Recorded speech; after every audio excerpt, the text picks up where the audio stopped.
You're sitting there staring at your phone, wondering, why isn't he reaching out? You know there was a connection. You know the chemistry was there. He looked at you like he meant it. He laughed at your jokes. He held you like he didn't want to let go. So why the radio silence? Let me say something to you that may hurt a little, but I promise it's said with love. Craving someone doesn't always lead to action. There are people out there who miss you every single day, but will never text you. Why? Because missing you is comfortable. Reaching out to you. Have you ever had that moment where you're staring at your phone, waiting for a message that never comes? You keep checking it, thinking, there's no way he's not thinking about me. There's no way he's just moved on like that. And you're right. He probably is thinking about you. He probably does miss you. He might even lie in bed at night, imagining what it would be like to hear your voice again, to touch your skin, to go back to that moment where it all still felt alive. But here's the truth you need to hear today. Craving someone does not automatically lead to action. Let that sink in. Feelings alone don't move mountains.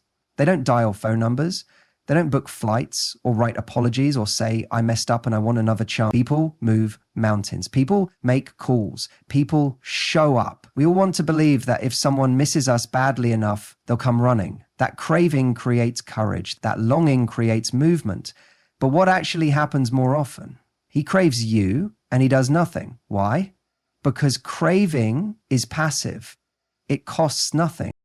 He gets to feel the longing without risking rejection. He gets to live in the fantasy of you without facing the consequences of what happened between you. And honestly, that fantasy is a comfortable place for him. In his mind, he still gets to be close to you without being brave enough to reach out. He gets to imagine you're still there, still waiting, still wondering about him too. That way, he doesn't have to confront the possibility that you've grown, that you've changed, that maybe, just maybe, he no longer has access to you.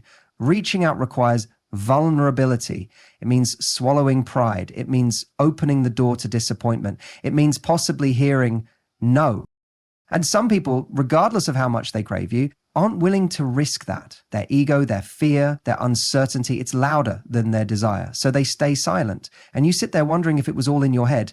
Let me tell you something with love. It wasn't in your head. The connection was real. The chemistry was there. But emotional connection isn't enough. It never is. You deserve someone who has the courage to act on how they feel. Someone who doesn't just crave you when the lights are off and their bed is cold. Someone who doesn't just think about you. They pursue you. They call you. They show up. And if he's not doing that, don't mistake his silence for confusion or mixed signals. It's not confusing. It's your answer. Even if he wants you, he's not willing to move for you. And you should never have to beg someone to act on their own desire. Because let's be honest, how many times have you felt fear or doubt or vulnerability and still acted anyway?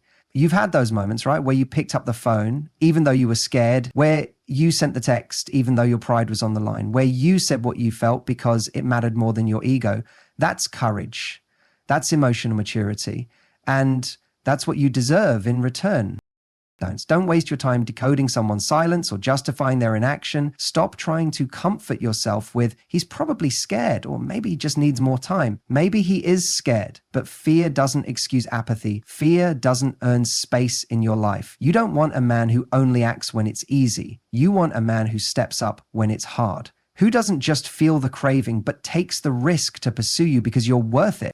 So the next time you're sitting there wondering if he misses you, remind yourself, missing you isn't the same as choosing you. Craving you isn't the same as showing up for you. And if someone won't move toward you, let that be the moment you move forward without them. You might be sitting there asking yourself, how can he just walk away from what we had? You felt the spark. You saw it in his eyes when he looked at you. You could tell there was something real there. So why did it just stop?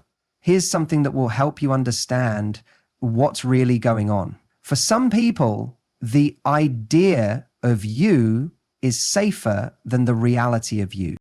See, there's a reason he's not texting you, even though he misses you. A reason he's watching your stories, but never saying anything. A reason he's not reaching out, even if you're still on his mind at 2 a.m. It's because in his head, you're still perfect. In his head, the version of you he's created is comforting. It doesn't challenge him. It doesn't demand growth. It doesn't reflect any of the mistakes he made. In his fantasy, he doesn't have to deal with accountability. He doesn't have to say sorry. He doesn't have to try. He gets to relive the best moments of you without ever facing the complexity of an actual relationship. Because that version of you, the one in his head, is beautiful and completely risk-free. The real you, on the other hand, you require something from him. You come with standards. You expect consistency, honesty, presence, effort. And to a man who isn't ready or unwilling to give those things, that's intimidating. So instead, he chooses to live in the safe zone. He chooses the memory of your smile over the effort it takes to earn it again. He chooses daydreams over vulnerability. You see, fantasy allows him to stay in control. In a fantasy, he never messes up. You never get angry. He never feels exposed. There's no rejection, no awkward conversations, no we need to talk. Just a sweet, painless memory he can visit when the world gets lonely. But that fantasy, it's not real. It doesn't involve showing up for you on a bad day. It doesn't include taking responsibility for hurting you. It's all comfort, no courage. So while you're sitting there wondering if you were enough, let me gently tell you, this isn't about your worth. It's about his emotional capacity. His ability or inability to face the discomfort that comes with truly loving someone. Because love is not always comfortable. Love asks us to grow, to change, to lean into fear and risk being hurt. It's messy, vulnerable, and sometimes terrifying. And that's exactly why some people avoid it, even when they want it. Don't confuse a man's avoidance with apathy. He might care. But that care isn't enough if it doesn't translate into action. Here's what happens far too often. He thinks of texting you, he picks up his phone, he stares at your name, and then he puts it down. Not because he doesn't miss you, but because pressing send would make it real. And the moment it's real, the illusion is gone. Now he has to deal with the actual you, and he's not sure he can rise to meet you there. Let that sink in. Some people would rather miss you in silence than risk being truly seen by you. So while he clings to the fantasy of you, you must hold tight to your reality, because real love doesn't live in some real love. Doesn't hide behind what could have been. Real love shows up. It takes risks. It chooses truth over comfort. And if he can't do that, if he'd rather keep a version of you tucked away in his memory than do the work to reconnect with the real you, that tells you everything you need to know. You deserve more than to live in someone's imagination. You deserve more than to be someone's safe, private story they play in their head to feel better about what they lost. You deserve to be in someone's present, not just their past. So the next time you find yourself wondering, if he misses me, why isn't he doing anything about it? Remember this. He may not be chasing you because he's still clinging to the fantasy. But you're not here to be someone's emotional escape route. You're here to be met, chosen, seen in all your realness, your depth, your light, your challenge, your truth. And anyone who can't handle the real you doesn't get to keep the fantasy either. Let's get real about something that way too many people confuse. Wanting you and choosing you are not the same thing. Someone can want you, desire you, think about you every night, feel sparks when they see your name, replay your laugh in their head, and still do absolutely nothing about it. Why? Because desire alone doesn't mean anything. Desire without effort is noise. It's background music that sounds romantic, but never turns into anything real. We live in a world where people are addicted to feelings, the rush of excitement, the high of attraction. He'll make the call, he'll send the message, he'll book the flight, plan the date, have the uncomfortable conversation, because effort is the price of entry for something real. And if he won't pay that price, that tells you what you need to know. The truth is, some people are in love with the idea of you, the way you made them feel, the moments you shared, the version of themselves they were when they were with you. They miss all of that, but instead of showing up and doing the work, they hope that thinking about you will somehow be enough. But love isn't a thought. It's not a fantasy. It's a choice, a repeated one, a conscious one. It's waking up every day and deciding to move towards someone, not just to long for them from afar. So when someone says they want you, listen, but watch what they do next. Do they follow through? Do they make you a priority? Do they make space for you, or do they keep you in the background of their life? Desire is a feeling, Effort is a commitment. It's showing up when it's inconvenient. It's making time when you're tired. It's leaning in when things get messy. Anyone can send a late night, I miss you text. That's not effort. That's impulse. Effort is calling you at 2 p.m. to ask how your day is going, not just texting at 2 a.m. because they're lonely. Effort is remembering what matters to you, listening, following through, being consistent, even when the high of attraction starts to settle. The truth is, people show you who they are through what they choose to do, especially when it's not convenient or easy. So if you're stuck wondering why someone who clearly desires you isn't doing anything about it, ask yourself this: what has he actually done to build something with you? Not what he said, not what he might do, not what he feels. What has he shown you? Because unless his actions match his words, his desire isn't love. It's emotional laziness. He wants the feelings without the responsibility, the connection without the accountability. And that's not enough for you. You are not here to be someone's emotional placeholder. You are not here to be craved, admired, fantasized about, and then left waiting for a message that never comes. You are here to be chosen fully, consistently, bravely. You deserve someone who doesn't just want you, but works to have you. Someone who doesn't treat you like a convenience, but shows up like you're their priority, not just when it's easy, especially when it's not. So here's what I want you to remember. Desire is common. Effort is rare. Choose the one who shows up, not the one who watches from a distance and thinks about how much he misses you. Let that be your standard, because you are not too much. You're just waiting for someone who's willing to give enough. Let's talk about one of the most confusing and painful situations you can find yourself in: the silence. You've been talking, maybe even dating, maybe it was something serious, or maybe it was just starting to feel like it could be something. And then one day it just fades. No call, no message, no explanation, just silence. And that silence, it's brutal because it leaves you in limbo. You sit there wondering, did I say something wrong? Was he ever really interested? Is he scared? Is this just a phase? You scroll through old messages, replay conversations, overanalyze tone, punctuation, timing. You look for meaning in the absence of meaning, but let's cut through the fog. His silence is the message. It might not be the one you want, but it's the clearest one you'll ever get. You see, when someone disappears, when someone stops trying, stops reaching out, stops making space for you, it's not because they're confused. It's because they're comfortable letting you go, at least enough not to fight for you. That's hard to hear, I know. But here's something even harder: continuing to give your time, your energy, and your emotional bandwidth to someone who already made the decision to go quiet. Silence isn't neutral. It's not passive. It's a choice. In the same way that calling you is a choice, showing up is a choice, texting is a choice, not doing those things is also a choice. And often we tell ourselves stories to protect ourselves from that truth. He's overwhelmed. He's just not good at communication. He doesn't know what he wants. He's scared of how strong this connection is. But when someone wants to be in your life, even if they're scared, even if they're messy, even if they're unsure, they find a way to stay in it. They don't go radio silent. They don't disappear and expect you to just hold space for them indefinitely, because people don't accidentally vanish from someone they value. If he wanted clarity, he'd give it. If he wanted connection, he'd pursue it. If he wanted you, you wouldn't be wondering where he went. That silence you're sitting in, that's his level of effort. That's his level of interest. That's the space he's making for you in his life. None. Now, that doesn't necessarily mean he's a bad person. This isn't about villainizing anyone. People go silent for all kinds of reasons. But here's the part you must remember.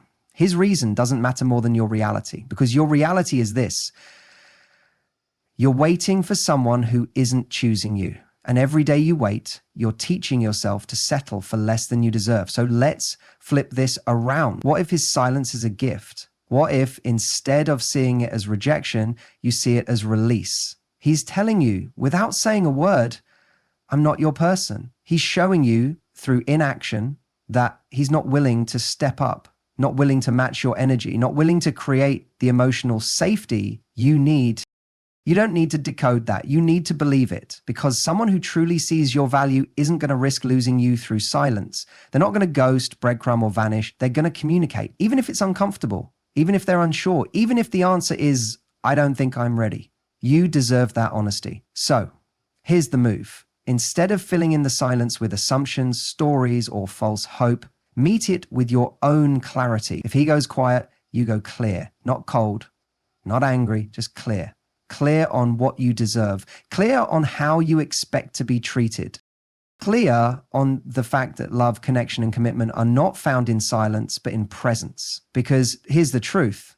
You don't chase silence. You don't beg it to speak. You don't mold yourself around it, hoping it turns into love. You rise above it. You let it be what it is, his answer, and then you use your voice to say thank you and goodbye.